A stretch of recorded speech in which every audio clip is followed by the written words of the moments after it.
Louis, welcome back. Hello, mate. It's great to have you here. Thanks for having me. A very long time, and I have to say, quite strange to have you on your own. Yeah, she's nice, isn't it? A bit of one-to-one time, nice. Exactly. Yeah.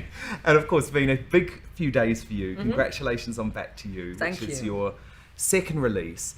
But it's a big song. Features BB Rexha, who's the star of the moment, really, the rising star of the moment. How did you two come to start working together?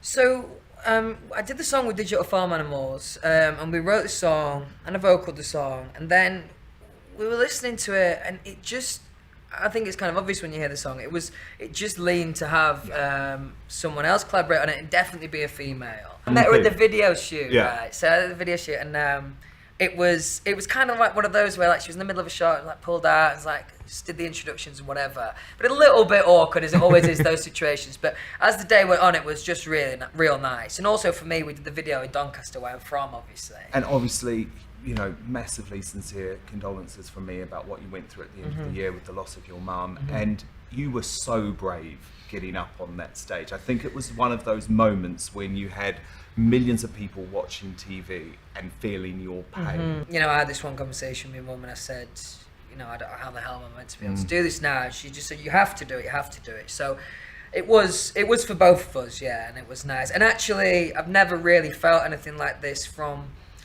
I suppose, because you know, I've never had anything like it, but I did feel the support in general. It stretched beyond the fan base, actually. Your One Direction bandmates was real with nice, you. yeah, and I yeah. think that was the first time you'd all been able to come together in a room since the band went on the break. Yeah. So what was that like? Anyone who wants to write any rubbish about the relationship between us, that's just evidence right there. You know what I mean? When it matters, everyone dropped everything to be there. And, you know, I'll never forget that. It meant a lot to me, definitely. Yeah. The song is about a guy going back to a girl who seems to be like the love of his life, who he can't stay away from. Yeah.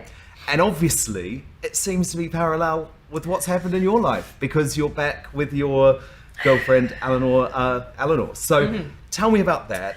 Did the lyrics come from a place of real life? Do you know what, actually, it was refreshing to me that, yes, of course, there are some personal things that I relate to, and that always contributes to lyrics.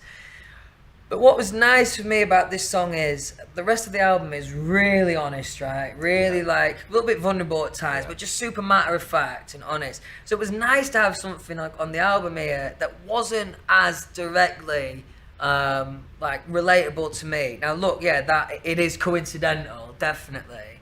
But I would never describe Eleanor as that person in that relationship, because you know that relationship is very, very intense. And maybe, I mean, it's kind of your interpretation, but of the song, maybe they're not right for each other, maybe they are, and that's certainly not the case for Eleanor. I mean, yeah, she's ace. Everyone has been talking about the interview that you gave recently, where you spoke about your time in One Direction. Very open, very honest, and you basically said that there were times in One Direction when you felt a bit vulnerable because you weren't necessarily the guy who was in the centre, singing all the big parts, singing all the big lines. It was a very interesting. I had to learn on my feet, I suppose, and like through the X Factor, that's kind of what shaped my worries at first a bit, you know, because I didn't have a lot of opportunity on the X Factor, and it just took time for me to really feel like I deserved my place, and rightly or wrongly, I just had to go through that process myself. And that's why I've always, and I hope it always comes across as nothing but thoroughly genuine, I always make sure I thank the fans no end, because genuinely they give me the feeling of being able to do this. And it's the same way on when we walked out in a One Direction show. Me and Liam between us must have fallen over 20 times on stage, and you never feel embarrassed because they're there for you and they support you, you know what I mean? You might feel a bit embarrassed if you do that now. Yeah, probably would when it was just me. Yeah, thanks for that. I'll think of you when I fall over on stage, yeah. The other big thing that's happened to you, of course, is you are now the first One Direction daddy. Yeah. Not the only one now. Not the only one, yeah, but the first one, yeah. But tell me how young Freddie is. He's amazing. I mean, I can't take my eye off him, obviously, 'cause he's at that age now, like 18 months, just sprinting around everywhere. But it's just, the whole process is obviously just fascinating. Yeah. And I mean... Did you feel ready to be a dad? No, but who does? In reality, what bloke, really, if you say to them, are you ready?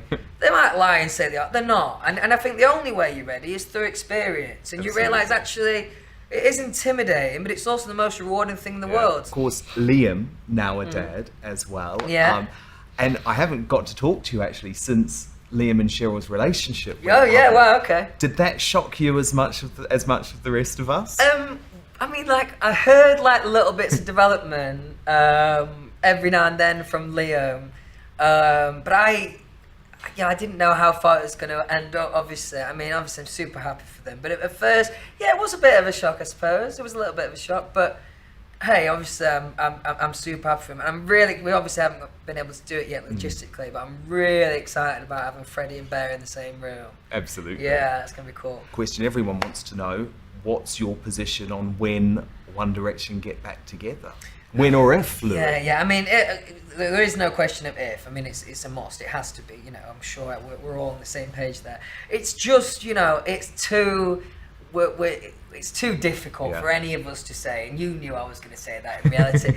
It's just one of those. But honestly, that's why it's frustrating for me sometimes to read some press about, you know, that we love to write that, you know, we don't like each other that much or whatever. But honestly, I can't tell you, the feeling that I get is like I feel like a big brother when I look at a video of Niall playing the stadium to a radio show, or see Harry stood next to Tom Hardy. I mean, come on, it's amazing. Just feel really, really proud, actually. It's real nice, real nice. Well, it's great you're all doing so well. Yeah, it's cool. And congratulations on the song Back to You, featuring BB Rexa, out right now. Yeah, right now, yeah. And Lou, you'll have to come and see us in the studio Thank soon. you, yeah, definitely. Thank you Thank for you your so time. much.